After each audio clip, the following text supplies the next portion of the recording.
Lesson 40, reading practice number 4.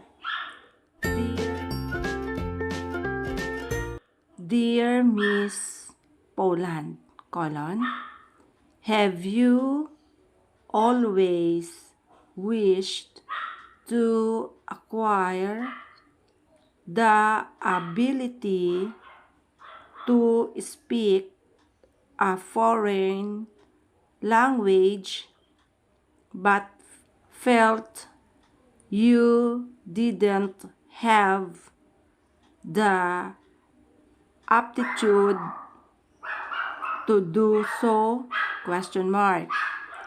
Here is an unusual opportunity for you to discover whether you have the aptitude with no financial expenditure on your part.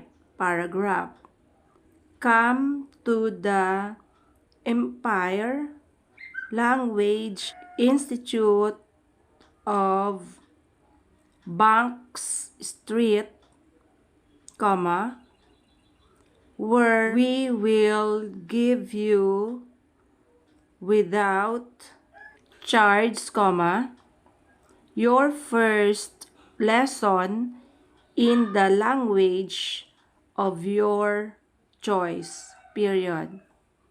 If you enroll and are not satisfied with your progress at any time, we will immediately refund your money on request.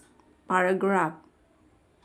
After you have completed one of our valuable courses, we think you will congratulate yourself on your ability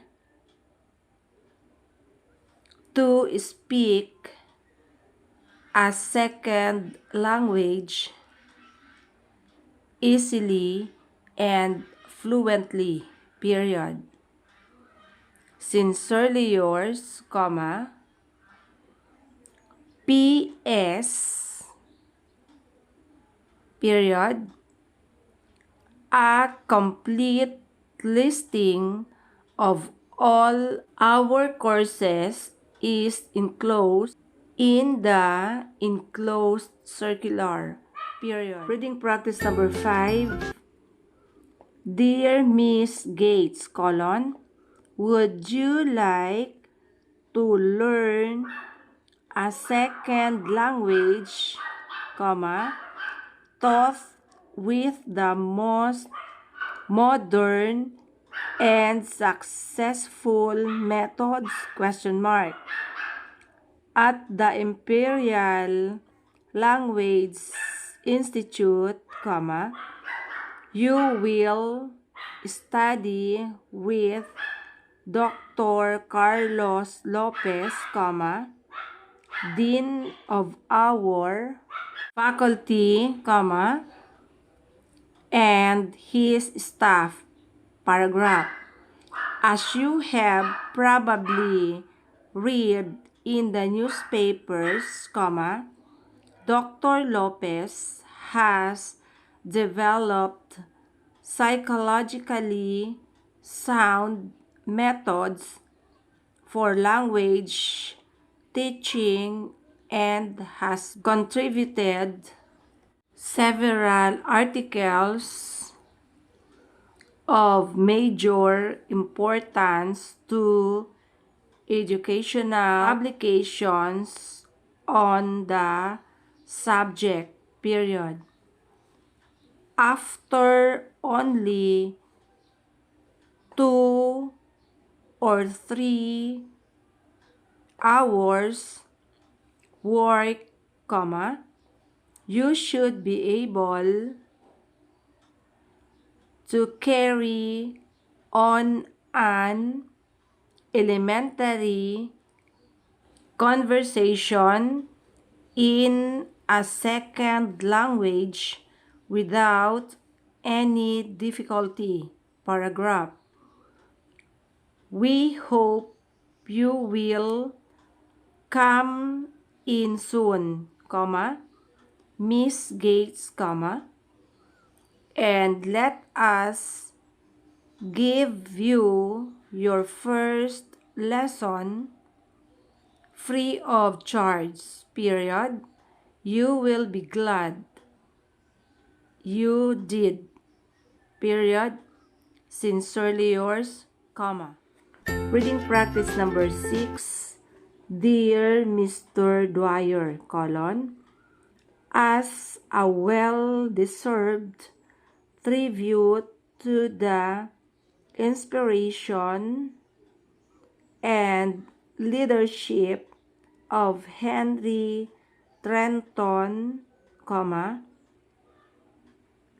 Chief Executive of the Trenton Hotel Corporation, our board of directors decided yesterday to change the name of the famous Enterborough Hotel to the Trenton Hotel, paragraph.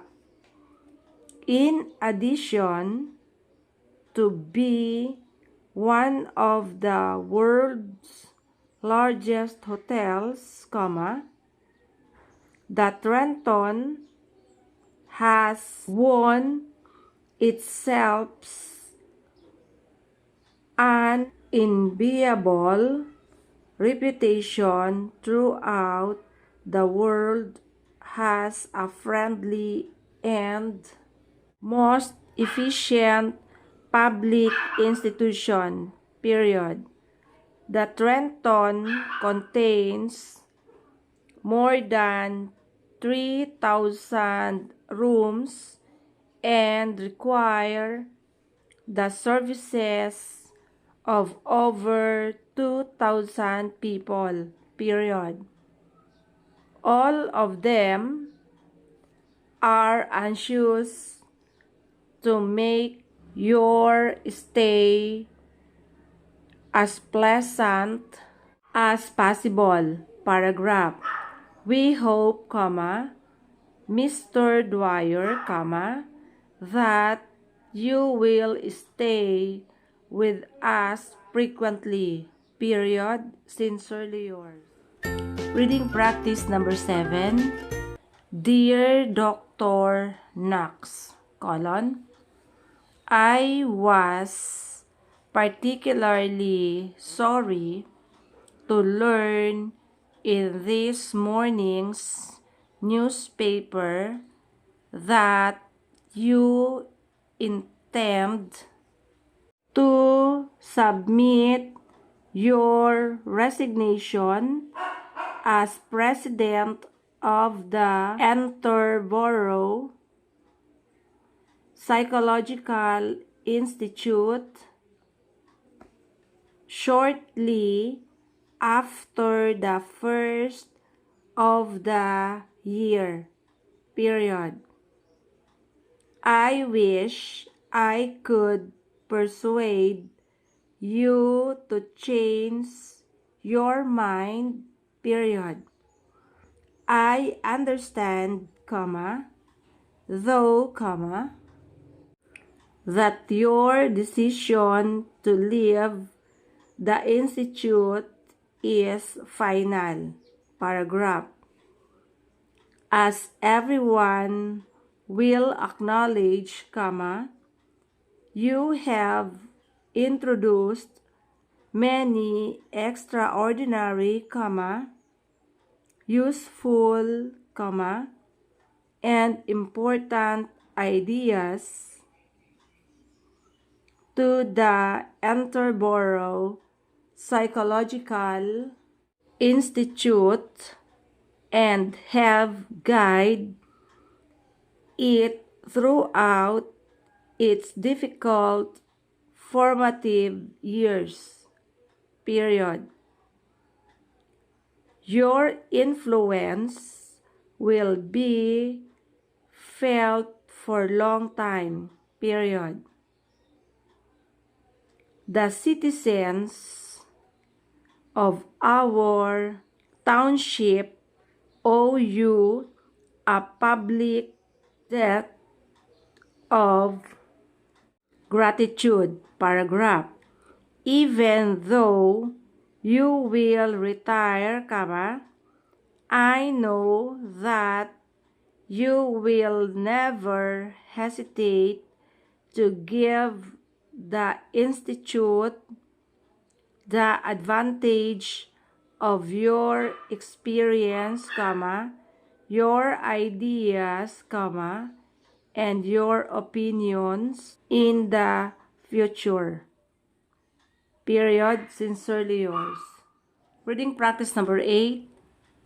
Dear Mrs. Eastern, if you have already been approached for contributions to the Stanford Neurological Institute Fund, please forgive this letter, period.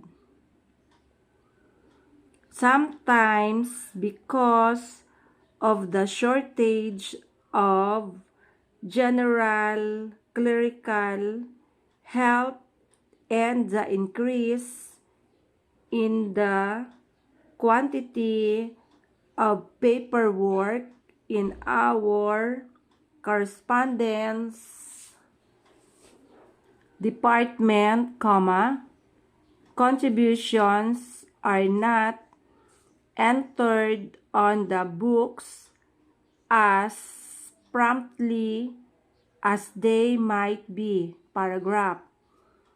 As you may know, the Institute is in the process of conducting a capital fund drive, the object of which is to build the new facilities that we will require, period. In the 14 years since the present building was built, the character of Stanford and the surrounding areas has changed substantially, and its population has almost doubled, period. Consequently, we must expand, and we want your help, paragraph.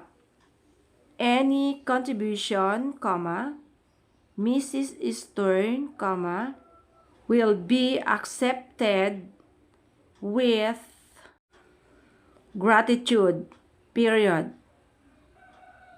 Please use the stamp, addressed envelope that is enclosed, period. Sincerely yours.